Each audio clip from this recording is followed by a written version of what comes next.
से पहले नजर डालते हैं अब तक की बुलेटिन। मंचर झील का सैलाबी पानी सेवन टोल प्लाजा के आसपास इलाकों में पहुंच गया। जिला इंतजामिया जाम शोरों पाक आर्मी के जवानों के साथ बोट के जरिए लोगों को महफूज जगह पर मुंतकिल करने के लिए रेस्क्यू अमल तेजी से शुरू कर दिया।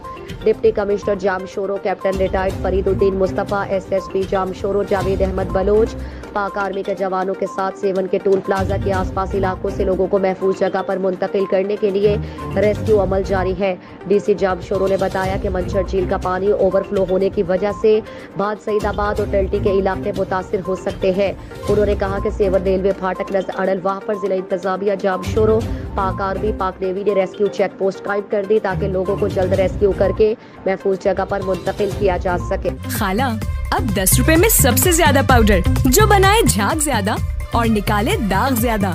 आज तो बड़े चमक रहे हो। वाह, क्या बात है। बोनस की